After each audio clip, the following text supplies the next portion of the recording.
कूनो के बाद अब मंदसौर के गांधी सागर अभ्यारण्य में चीतों को बसाया जाएगा।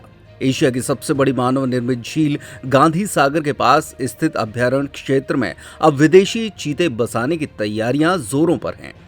देश में विलुप्त हो रहे इको सर्किल के इस जीव की बढ़वार पर सरकार अब काफी गंभीर नजर आ रही है। वन विभाग ने गांधी सागर अभ्यारण्य में चीतों को बसाने के लिए एक पूर्ण व्यवस्थित और आधुनिक बाड़े का निर्माण कर लिया है। यहां आने वाले चीतों का जनजीवन सुलभ हो सके, इसलिए सरकार की इनके आने के पूर्व अलग अलग पहल की जा रही है। वहीं इसको लेकर देश सहित अन्य देशों के विशेषज्ञ यहां पहुंच रहे हैं और चीतों की बसाहट वाले क्षेत्र पर गंभीरता से विचार विमर्श किया जा रहा है। भारत में चीतों की संख्या बढ़ाए जाने को लेकर मध्य प्रदेश के कई हिस्सों को उपयुक्त माना जा रहा है। कूनो के बाद सरकार अब मंदसौर जिले स्थित गांधी सागर बांध के किनारे बने अभ्यारण्य क्षेत्र में एक बाड़ा बनाकर चीतों को लाने की तैयारी कर रही है। प्रदेश के उत्तर पश्चिमी इलाके को पर्यावरण के लिहाज से चीतों की बस्ती के अनुकूल माना जा रहा है। दरअसल अफ्रीका से आने वाले इन वन्य जीव का जीवन भारत में सुलभ होगा या नहीं, इस सवाल पर कई शोध किए गए हैं। भारत सरकार के भारतीय वन्यजीव संस्थान देहरादून और नेशनल टाइगर कंजर्वेशन अथॉरिटी द्वारा किए गए लंबे चिंतन के बाद वन विभाग का अमला इस फैसले पर पहुंचा है, जिसमें इस इलाके को चीतों के लिए सबसे उपयुक्त माना जा रहा है। गांधी सागर अभ्यारण्य में 6400 हेक्टेयर जमीन पर एक सुसज्जित बाड़े को तैयार किया गया है। इस बाड़े में 12 फीट ऊंची लोहे की जालियां लगाकर उनके ऊपर तार लगाए गए हैं।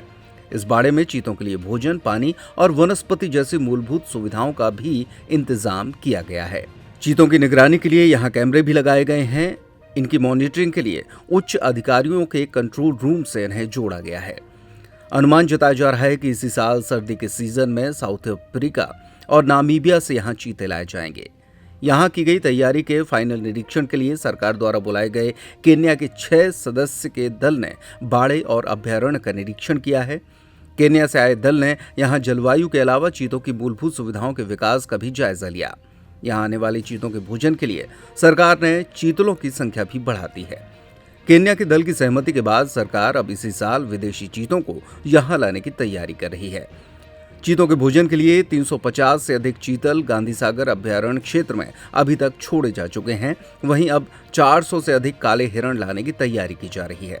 तो वहीं प्रदेश के अलग अलग वन अभ्यारण्य क्षेत्र से लगभग 1000 चीतल और आना बाकी है। यही कारण है कि गांधी सागर अभ्यारण्य क्षेत्र में चीतों के भोजन की उपयुक्त व्यवस्था न होने से चीता प्रोजेक्ट लेट होता दिखाई दे रहा है। अब बात करें गांधी सागर अभ्यारण्य क्षेत्र में की गई व्यवस्था की, तो गांधी सागर अभ्यारण्य क्षेत्र में चीतों के लिए 67 वर्ग किलोमीटर क्षेत्र में एक बाड़ा तैयार किया गया है। 12,500 गड्ढे खोदकर हर 3 मीटर की दूरी पर लोहे के पाइप लगाए गए हैं। इन पिलर पर तार फेंसिंग के साथ लोहे से 28 किलोमीटर लंबी और 10 फीट ऊंची दीवार बनाई जा रही है। इसके 3 फीट ऊपर सोलर तार लगाए गए हैं। इनमें सोलर सिस्टम से बिजली सप्लाई होगी। किसी स्थिति में चीतों ने बाड़ा क्रॉस करने की कोशिश की तो उन्हें करंट का झटका लगेगा। दीवार के हर 7 किलोमीटर की दूरी पर सोलर पॉइंट बनाए गए हैं। इससे दीवार के ऊपर लगाए गए तार में करंट प्रवाहित किया जाएगा। बाड़े का काम करीब करीब पूरा हो गया है। गांधी सागर वन अभ्यारण्य 369 वर्ग किलोमीटर क्षेत्र में फैला है। 28 किलोमीटर लंबे बाड़े की जाली लगाने में करीब 17 करोड़ 70 लाख से अधिक की लागत आई है। वन क्षेत्र में कैमरे भी लगाए गए हैं और इस प्रोजेक्ट में 30 करोड़ रुपए खर्च किए गए हैं। सर, चीता जो प्रोजेक्ट है उसको लेकर क्या तैयारी की गई है? अब तक चीता आने की संभावना है? वर्तमान में चीता के लिए 66 वर्ग किलोमीटर में एक प्रेडेटर प्रूफ बाड़ा बनाया गया है और उस बाड़े के अंदर चीता को शुरुआत में रखने के लिए 8 क्वारंटाइन होमास बनाए गए हैं। तो चीता को बाहर से लाएंगे तो इसको 1 महीने के लिए यहाँ पे क्वारंटाइन में रखा जाएगा।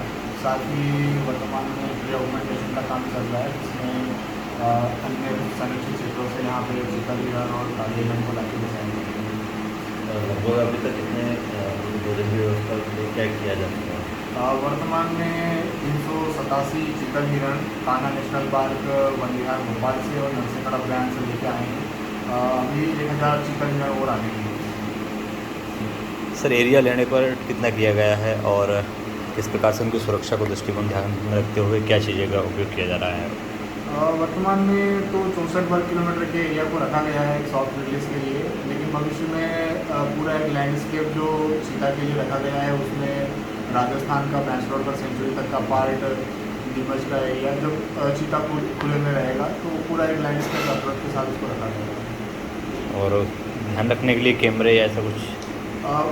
अभी तो वर्तमान में क्वारंटाइन मोमास जो बने हैं उसमें पॉइंट टू जूम कैमरास लगे हैं 24 मॉनिटरिंग के लिए, और इन फ्यूचर जब चीता बाहर रहेगा तब पेट्रोलिंग और स्टाफ की द्वारा उसकी मॉनिटरिंग की जाएगी। सर गुड नेम और मैं राजेश मंडावली, अधीक्षक Gandhi Sagar. Okay, thank you. Gandhi Sagar में चीता प्रोजेक्ट आ रहा है, किस प्रकार से पर्यटकों को बढ़ावा मिलेगा और चीता प्रोजेक्ट को लेकर क्या मानते हैं? हाँ, तो देखिए जैसे कि अभी हमारे कुनो में चीता प्रोजेक्ट आया था, वहाँ पे काफ़ी पर्यटक आना शुरू हो गए थे। सेम यहाँ पे गांधी सागर में अभी चीता प्रोजेक्ट आ रहा है, अभी केनिया की और हमारे अफ्रीका की टीम विजिट कर चुकी है, तो उसके लिए सभी चीज़ें सही लेवल पे हैं। कुछ और जो मैमल्स हैं यहाँ पे शाकाहारी आ रहे हैं, उनके भोजन के लिए आ रहे हैं। तो जैसे ही यहाँ पे चीता आएगा, जैसे कि चीता एक यूनिक प्राणी है, हमारे इंडिया से ऑलमोस्ट विलुप्त हो गया था, तो लोगों को पर्यटन में यहाँ पे जो लोकल गांधी सागर है, यहाँ पे पर्यटन में काफ़ी बढ़ावा मिलेगा। तो इसके लिए हम भी काफ़ी उत्साहित हैं और जो लोकल आदमी हैं काफ़ी उत्साहित है इस चीज़ के लिए। आपकी कंपनी जो है किस प्रकार से लोगों को जागरूक कर रही है यहाँ पर पर्यटन को बढ़ावा देने के लिए? बिल्कुल, हमारी जो कंपनी है, मार्केटिंग टीम इसके ऊपर लगी हुई है, पूरे हमारे फॉरेस्ट रिट्रीट के लिए, प्लस जो चीता प्रोजेक्ट आ रहा है गांधी सागर में, उसके लिए पूरा मार्केटिंग टीम लगी हुई है उस चीज़ के लिए।